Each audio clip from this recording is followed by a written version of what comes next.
Today we're diving into a topic that can be a game changer for many first home buyers, deposit bonds. Now, if you're wondering what a deposit bond is, how it works and whether it's the right choice for you, you are in the right place.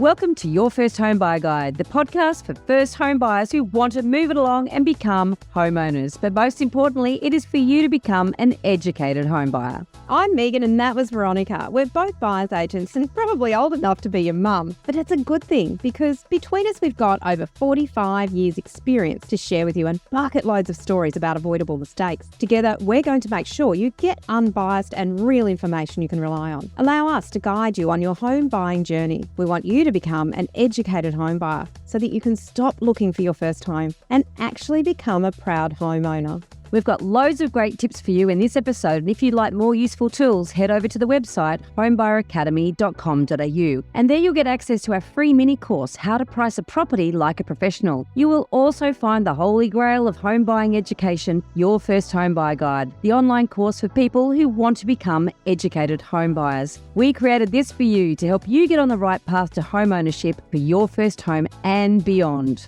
But before we get into the interesting stuff in this week's episode, we've got the boring bit. The disclaimer. You of course know that nothing in this podcast is to be taken as personal advice. We always recommend getting the advice of an expert in their field who takes the time to understand your personal situation. We've done our very best to ensure that the content is correct at the time of recording. Things change rapidly, so always check with the relevant government authority and your trusted advisors to get the most up-to-date information.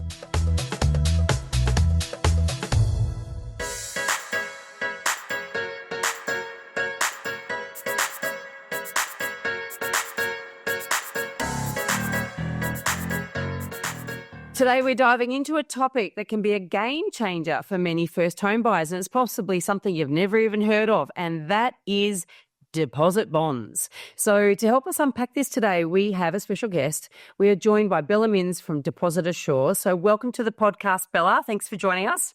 Thanks for having me.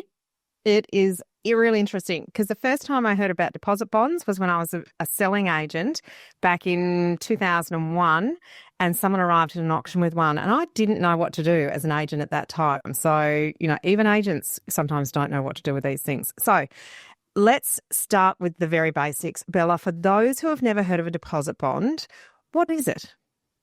That is a great question, and it's one I start with all the time. So essentially, a deposit bond is an IOU for the deposit, right? We help guarantee the deposit when you don't have access to that cash deposit right now. And that allows you to exchange on the property and then pay the full cash deposit at settlement. Okay, so it's sort of a deferral, if you like. So instead of handing over like a 5 or a 10% deposit in cash, you're providing this as a bond or a guarantee that the money will be there at settlement? Correct. So it's a guarantee that for our product is underwritten by QBE, so a well-known product. And then we guarantee that deposit, and at settlement, you pay that full cash deposit to the vendor. So it's just bridging that gap, and it's literally just a piece of paper. Now, I'm going to let you in on a little secret here that when I first met Bella, I met her and one of her colleagues actually at an industry function. And we just got chatting, and I'm like not even thinking about deposit bonds for first home buyers, because you think, well, an IOU, like if you've got a settlement period of 6 weeks and you don't have a deposit, that means you've got to save up a deposit in 6 weeks. I mean, that's sort of what was in my brain. But that's actually not necessarily the case, because I was quickly disabused of that notion and told, oh, actually, no, there are plenty of ways that first home buyers can make use of a deposit bond. Mm-hmm. So that's why Bella is here, because she's going to tell us about this particularly helpful tool. Particularly people are juggling finances or juggling where the money is coming from. But I guess let's go through how it works practically, because they still need to have the amount to cover the deposit in some form by settlement. So let's work through some of those scenarios for us. Yeah, awesome. So that is the key point. The money still needs to be coming in because you have to pay it back at settlement. So there's so many ways we can assess or look at the deposit bond, but we need to see where those funds are going to be coming from. So it could be, for example, you're borrowing, through finance, but you're waiting for a gift from mum and dad to come in or from a family member, which is very common and it's something we see all the time, but you found your dream property and you want to jump onto it now, but you're still waiting for that gift to hit your bank. So that's where we come in. So we can help get you the deposit bond. You can exchange using that. And then in the meantime, that gift comes in and at settlement, you pay it. Okay, that makes sense. So you still have to have the money. Like, let's be really clear about that. This is not a replacement for money. It's simply getting you from the time you make the offer or exchange through to when you settle the property, and then it's your money that replaces the guarantee, if you like. Yeah, Fair way of correct. putting it? Yeah, okay. So who are they best suited for? You know, are there only certain types of buyers that they work best for, or what sort of situations would you use them in? So it can be a multiple situations. We see so many different clients. So it could be, first home buyers is something we're seeing a lot of at the moment through different scenarios. So not just the gifting or there's a whole ton I could go through. I'd imagine like someone getting a bonus or something like that, and they haven't quite got it at the point of exchange, but they know they're going to have it. Exactly. Yeah. So where they just don't have that, I like to look at it as where they don't have that immediate or convenient access to their cash deposit right now. Or if it's a longer settlement period, leaving that cash in an offset account or a term deposit, calculating more interest than it would cost you to use a deposit bond. So it's also a financial thing as well, especially in this market. If you've got a longer settlement period and you're earning 6% in your savings, leave that there and use a deposit bond, which is going to cost you a lot less. Well, let's jump to what it does cost so that we can sort of get an understanding of that, because and I will talk to also just as a sales agent, in my days as a sales agent, some of the pros and cons we'll get into, and also perceptions, because what my understanding is that things have changed a bit since the olden days. So ye olden days. So let's sort of get a clear understanding of the modern world, I guess, of deposit bonds. But first of all, what do they cost? How do you pay for them? How do you get them? Yeah. So once we know we can provide someone with a deposit bond, we issue a fee, a one-off fee, and that is 1.3% of the deposit amount that you're after in that deposit bond. So if you're buying for $1 million, $100,000 deposit, it's $1,300 for the bond. Right. As opposed to if you had $100,000 sitting in, say, a term deposit, and say you're earning 6%. Mind you, it's not 6% of the whole 100,000. It's 6% prorated down to 6 weeks or whatever that's sitting in there. So you got to sort of make those calculations as to work out, what the gain is of keeping that money invested versus what it might be to pay the deposit bond. Yeah, definitely. And anything over 6 months, it's a bit of a sliding scale. So it just depends on the bond term and how long you need it for. But probably about 80% of our bonds are under that 6-month period. I guess for people that might be considering off-plan or, house and land packages or something like that, not necessarily what we would recommend, but that could be one of those longer kind of periods. It might take a couple of years for those things to be built. Do you do that sort of time frame? Yeah, we do a lot of them. So we do ones anywhere from a couple of years up to 5.5 years. So, wow. Yeah. So that's a long time to have your money not tied up. Exactly. I think that's why a lot more people are opting for a deposit bond option when you're buying off the plan. And also it keeps you protected, which is another thing with off the plan. So I know. Talk to us more about that. Yeah. I think I know where you're going with this, actually. Yeah, go. So this is a really key point in this market. We're seeing all these headlines of developers and builders going bust. You got to use a deposit bond. And that developer, unfortunately, did go into liquidation. You don't have to sit through that process trying to get that money that you put down. You can walk with that little fee that you paid for the deposit bond compared to hundreds of thousands that you put down on that development. Oh, sorry. That's left me a little speechless, because that is a huge risk management tool that first time anyone could use if they were. It sort of makes me think, how open are developers to that situation? Because it's not everybody accepts it, right? It's one of the cons, if you like, that it's not accepted by everybody. So do you get any pushback from developers for that length of time? Not as much as we used to. for Deposit Assure, we've spent a lot of time over the last couple of years educating developers. And I think that's why, real estate agents, developers, solicitors do pushback sometimes. It's just they don't understand the product, right? And everyone thinks cash is king. And in some cases, it's not for the deposit bond purpose. So with developers, they will only seem to push back if they haven't hit their pre-sales. Okay. So after The funder, yeah. yeah, and then what I'm finding now is developers are actually pushing deposit bonds themselves so that they can sell those properties. So yeah, changed a lot over the last couple of years. But as long as they know that it's QBE backed, they know that from their side as well, if anything does fall through, that they will get their money. So this is one of the reasons, and I was mentioning earlier about when I was a sales agent, I know that most of the lawyers on behalf of the owners of properties that I was selling would try to reject the request to use a deposit bond for the deposit.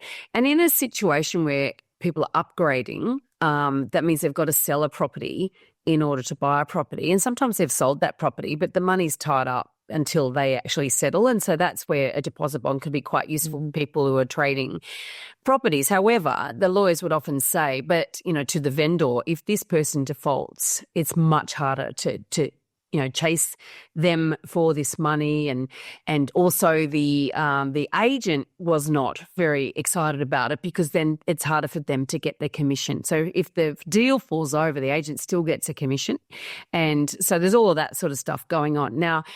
So you can see that's why they say cash is king. They know that the money's in a trust account, that the deposit's there.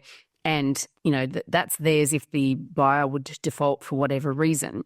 Now, obviously, you can see with builders and developers too, if they're on shaky ground, if they're financially stretched and stressed, they're going to want the cash as well. And so you can sort of see how sometimes you might be at a disadvantage if you're using a deposit bond.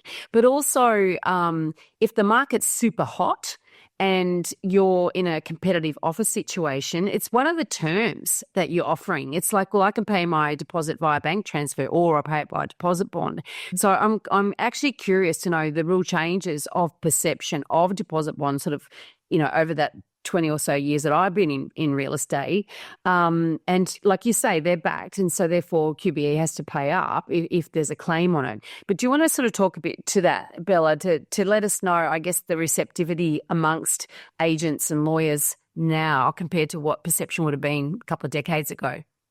Yeah, definitely. So deposit bonds a couple of decades ago were very different to the fact that they had to get posted. It would take days. It would take weeks. So to get that deposit bond was a challenge because you'd have to post it, receive it, then go take it to, the solicitor. Literally a piece of paper. And it literally had the amount on it. And often the property on it as well. So it really made it really restrictive. So if you're bidding at an auction and you bought it for less than you're prepared to pay, the agent could see what you were going to pay.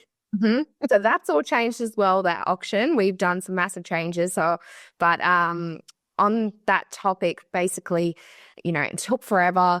It now is digital.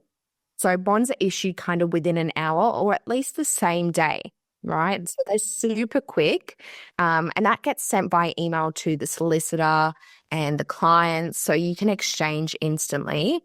And also, if by some chance that you get to settlement and you're unable to pay, QBE do pay the vendor or developer within 24 to 48 hours. So it's super quick so that they know that, within this 48-hour time frame, I'm going to have my money. So what? That covers their risk. Yeah. So what's the how- impact on the buyer though? I'm curious to know, what does a buyer need to provide to you guys to qualify to get one? And then what happens if for whatever reason QBE has to pay, and what's the onus on the buyer, or what happens then to the purchaser? Yeah. Yep. So with the default, if, the vendor does make a claim, QBE will then contact the client to arrange payment back of that. From our side, we're not 100% on all cases what actually happens because it is our underwriter. We kind of get left out of it, but there have been cases where purchasers being put on a payment plan to pay that back. Someone had absolutely no money. They'd lost their job. They've lost their property. So they did have a caveat put on the property until they were able to pay. So just like if you were to owe, the bank's money. So that's the only difference. Some people do have the cash, but they don't want to go through. So they'll pay QB straight away. Does that kind of? It does. I'm really curious. You're not just going to give someone a deposit bond to go out and buy a property. They've got to do some other steps, haven't they? They sure do. So there's two ways we assess deposit bonds. So if it's under 6 months, we need to see, well, where are your funds coming from? So if you're buying for $1 million, where is that $1 million coming from? Is it coming from an approval from a bank? Is it coming from a gift from family? Is it coming from overseas? We just need to verify where that 100% of funds are coming from. So if you can show us that, no problem. And I just want to be clear here that we're talking about the 100% of the purchase price here, not just the actual deposit. Yeah. No. Yeah. So Good point. If you don't have that yet and you can't show us evidence, whether you're waiting for someone to approve your loan, what we do is an equity assessment. And if you don't own any existing property, we can use a family member, so mum and dad or siblings, and assess their properties as long as they're within Australia. And the great thing about deposit bonds is they're unsecured. So we're not actually putting anything against the property. We're just assessing that you do have something behind you if anything was to fall through. Okay. Is there a maximum amount that you'll cover? No. Okay. No. So it depends on your financial position, if you like. Exactly. Yeah. So we'll do whatever the contract says, just as long as the only max we have is on the term. So it can't be over 66 months for a development. But amount-wise, there is no limit. And so I'm just wondering if I missed something there. So if you're going for a longer one, you must have to sort of demonstrate a savings history or ability to potentially actually build up that deposit in that period of time. Yeah, you said there was 6 months was sort of a bit more straightforward, but longer than 6 months is a bit different. Yeah, so longer than 6 months is the equity assessment. So it has to be an equity because we can't see what's going to happen to those funds within the next couple of years. You could spend it. Yeah, exactly. Or you have a loan, but it's over 6 months, so we don't know what's going to happen. Yeah. So we do have to do that equity assessment. And the longer you need the deposit bond, the more amount of equity we need to see. So there is a scale. So for example, if you need it for 2 years, we need to see 4 times the deposit amount that you're after in equity from an existing property or from a guarantor's property. Got it. So it's sort of like 1 times every 6 months. It adds a time, like it's double for a year and 4 times for 2 years. It's quite fascinating, isn't it? Because there is a lot of risk. As you guys are taking risk, these people really can't come up with the goods, and they're taking, or the purchase, the vendors are taking a risk. It's sort of fascinating too, because the fact is with off the plan purchases is that you are going off the strength of what your borrowing power is today, but you don't know what your borrowing power is going to be like in 3 or 4 years when that development is finished. And that is one of the challenges. And I guess you got to back yourself, don't you? I mean, but you're signing up to it anyway, regardless. And so in this way, you're signing up to a deposit bond as well. So it's almost like an extra commitment to the deposit. You can see why it's beneficial, but we don't like off-the-line purchases, just so you know. Yeah, there's a lot of stand the rear on them. Let's talk about the pros and cons, because we sort of touched on them. But what are the key benefits of using the deposit bond? Yeah, so there's a couple. The main thing is, being able to instantly exchange when you don't have access to that cash deposit right now. As, we mentioned before, the market's pretty hot. And if you find that dream property, you kind of want to jump on it right now. And deposit bonds allow you to get a deposit bond within the same day and you can instantly exchange. So that's probably the biggest thing. as long as we can see that you've got the money coming in, of course. Yeah, so you get the bond within a day, but you obviously got to. Does that include the entire application process, or are you applying first, getting approved, and then when you need a bond, you get it within a day? Oh, good question. So it's so this will take me through two different routes. So with the application process, if you've got a property and you want to exchange now, you basically refer through our application, takes you about 10 minutes, upload the documents, click submit. Our team in Melbourne will assess everything, make sure that they can see, you do have the funds. Then they'll send you a DocuSign application and a payment link. As soon as you sign and pay, the bond's emailed through. Right. So you got to have all your paperwork sort of lined up to show that you've got a pre-approval and you've got cash in the bank or a gift coming or... Yeah. How would you prove that? So a gift Not so letter. much the cash in bank, but the gift if that's coming. So just a gift letter to show us, how much you're receiving, A gift or... when. And then saving is just a statement to show and demonstrate how much you do have. Okay. Yeah. Say you do that and you've got a property you're making an offer on. It's a competitive situation and you miss out on the property. So you've got your deposit bond, you've got the digital bond. Then what? How can you use that again for another one? Okay. So this is a really cool product that we launched this year and it's called a Flexi Bond. And what it is, it's an open deposit bond. So it will have your name and the max amount that you're willing to go up to, and it's valid for 6 months, and we don't take any fee for it. You only pay when or if you find a property. So if you're starting to look for a property but you don't have that cash deposit right now, I suggest using it because if you don't pay anything for it. When you find that property, all you do is take a photo of the contract through the link we send. It sends you a payment link and the bond gets updated. So a really good tool to use in this market at the moment if you don't have that property yet. And I'm finding a lot of people are using it for auctions, but also to be able to negotiate, to go, hey, here's my deposit bond. This is my offer. Right. And I get too. Yeah.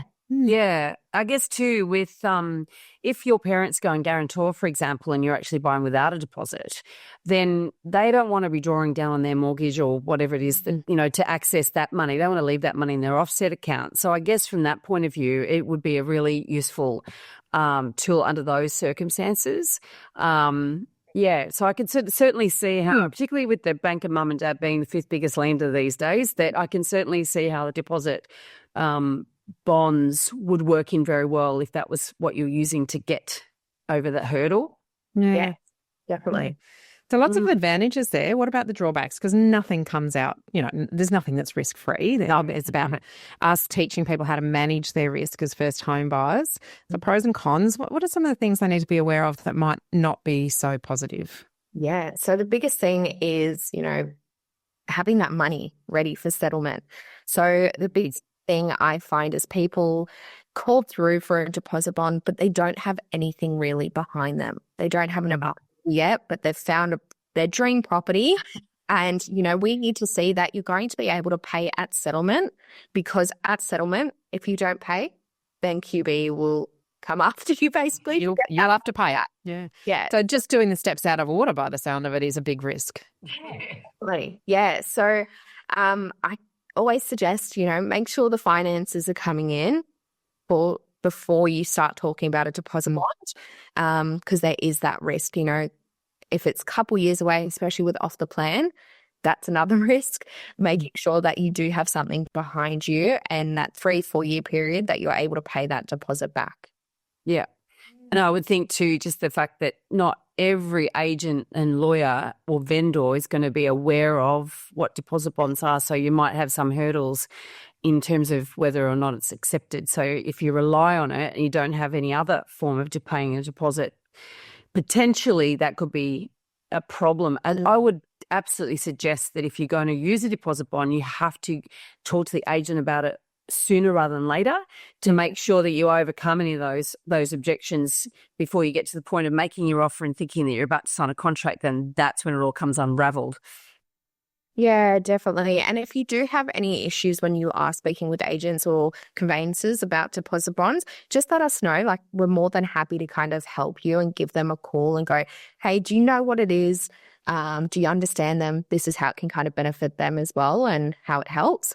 So we do offer that service as well. We recently went to a real estate agent conference and we found probably about 3 people out of the 1,500 people that were there didn't know what it was. Oh, wow. Yeah. So to us, I think it's just an education piece, but also, you know, what you said before, you know, there are some that are going to keep pushing back because they do need that cash. Yeah. And just the fear of the unknown is always, you know, when you don't really understand where your own risk as an agent or a seller sits, that's where the pushback might come from. Or they've had a bad experience in the past. Yeah, definitely. Yeah. Yep. Or somebody that really doesn't know, like me, you know, before I had a little chat with you guys, you know, my understanding of deposit bonds is quite outdated. Like, I had no idea it was a digital product now. I didn't know there's such a thing as a flexi bond now. So for me personally, I don't need one, and we don't tend to deal with people in my business that need one either. Also, with the rise of offset accounts, people tend to have access to deposits when they upgrade houses and change houses. So we tend not to actually even have our clients need one. But certainly, and in the first home buyer space, I was thinking, I can't imagine how it would even be useful. But, you know, now after having this conversation, obviously that conversation when we spoke then, you know, that opens up my mind, that opens up my eyes, and there'd be a lot of people like me, I would imagine, in the industry that potentially needed a bit of an update. Yeah, absolutely. Definitely. Yeah. Couldn't agree more. So I think one of the things that I've just picked up from what you've talked to us about in terms of some of the pros and cons is it's so incredibly important to follow each step in the right order. As we teach people in your First Home Buyer Guide, the course, it's important to make sure that you have your finance sorted out. You know what your borrowing capacity is and what the limit is and where you're going to buy and what you're going to buy. All of these things need to happen before you even think about the deposit bond, because you actually have to know where that deposit's coming from and where the balance of funds are going to come from. Would that be a fair way to wrap that up? That is perfect. Yeah. Now, we're obviously going to have a link in the show notes so you can check out the Deposit Assure website and have a look at their resources there. But I would imagine that you'd be talking to your broker about this, wouldn't you? So this would be hand in hand with your broker as to you know, your borrowing strategy. Would that be the right approach here? Yeah, definitely. So most of our business is referred through brokers, some through conveyancers as well. So I highly suggest speaking with a broker or your conveyancer. The broker's going to realize when they look at your deposit, kind of whether you do need that deposit bond or, you know, you have access to that deposit right now. Yeah. So always worth having a chat with them when you're starting to get your finance sorted. Yeah. Well, now our audience has another question that they can go to their broker with confidence to say, look, just talk me through the options here. I know I've got a little bit more to save, but this is my plan to save the rest of the money for the deposit. I'm thinking about a deposit bond. Would that let me move forward, a little bit quicker? But am I still managing my risk okay by taking this pathway? So not necessarily saying that's the way to get into the market quicker, but it is a good conversation to have with your broker if you have a really thorough savings plan. You know when your money's coming in, you know when that bonus might be coming in or when you're getting a pay rise or how much you might be getting as a gift. You know, that's a really good conversation, I think, now that people can have with a broker and go forward more confidently. Definitely. So before we wrap up, what would you say was your single piece of best advice for first home buyers considering using a deposit bond? I would say have the conversation with your broker to see if that is the best option for you. But also, again, to make sure that you do have the cash coming in and not to look at it as, you know, this is a way I don't have to pay my deposit because you still need to pay for it. That's great advice. Yeah. And it'll never replacement. Someone else is paying your deposit. Yeah, it's a tool. It is a tool to help you exchange, but you still need to have that deposit. Now, we have a final question as well to all of our podcast guests, which is around, because most of them are a bit older than you, Bella. Most of them have already purchased a property themselves, but you're in that first home buyer camp yourself, right? So we're really keen to know, because here we are, we're a resource for you. Now, you're in the industry, you're in the space, but is there one particular thing that you would like to really, really understand? Or is there one thing that you're thinking as a first home buyer, I don't really know the answer to this, but I'd be really keen to understand? You got anything that's top of mind for you that you personally like to know? I actually do. So I'm currently in the market, like you said, to purchase my first home, probably within the next 12 months is my goal. I would love to know, and it's something I've been stuck on, where is the best place to buy? And is it best to buy as an owner, like to have my own home, or as an investment? Wow. They are the best questions. They are so common and Very come common. on, we've got some answers for you. We've got some great answers. In fact, I can almost just point you to a bunch of our podcast episodes which really deliberately tackle that. But the first thing, the where should I buy, is such an interesting and very, very common question. And it's a great question because you've got one opportunity to get the best possible first rung on the property ladder, right? So this is presumably nobody buys their forever home first up. So therefore you've got to think, where am I going to buy this one property out of 11 million properties in the country? I'm going to choose one of them to be my first property. And we do have actually a whole tutorial that we actually sell it for $39, but we also include it in the full course that we offer, which is the where to buy tutorial, because it's a process. And the simple answer is not right for every person. There is a process that you need to go through in thinking. It's very individual in terms of your requirements, but also there's the fact of the market and what your money will buy you. But there's we talked about the 3 Ps. It's price, it's property itself, and its position. And there's sort of you have to, I always think of a fidget spinner. I don't know why, but it's almost like one of those 3 Ps will flex more than the other 2. And for anybody, any individual, the actual answer is unique. But you've got to work through the process to understand how to arrive at that answer. Do you want to add anything to that one, Megan? I think you have summed it up perfectly, as always. I think where you say one will flex more than the other, often we find that one will not flex at all. So for some people, position, property, price often is the thing that won't flex, because your borrowing capacity is your borrowing capacity and there's no changing it. So once you know which one won't flex, you know which ones you have to be more flexible with. And that can help you lead towards, can I afford to buy in the area that I want to live in? Or can I not? And if you can't afford to buy in the area that you live in, then maybe the rent vesting option is the answer for you, because you could buy an investment property anywhere. You just need to have a local expert that will help you with that process of finding the right and the best quality asset. So doing the Where to Buy workshop actually helps you work out, can I afford to buy where I want to? If I can't, let me look at rent vesting and what are the options there. So that process, hopefully, Bella, will help you move towards deciding which way is the best for you. We also also for conversations with brokers.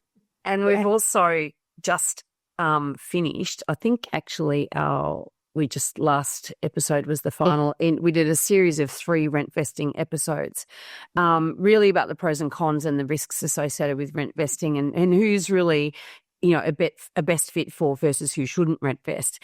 And so there's a lot of, we got 2 experts in on that, but also we started, the first episode was really us going through what we see as being some of the pros and cons that people need to understand as well. So this is, and the first home buying process is a process. And I think a lot of people are running around trying to find the easiest and quickest solution and not actually understanding how much effort needs to, and learning. And once you know the framework and the process, it's not as overwhelming as it seems from the outside.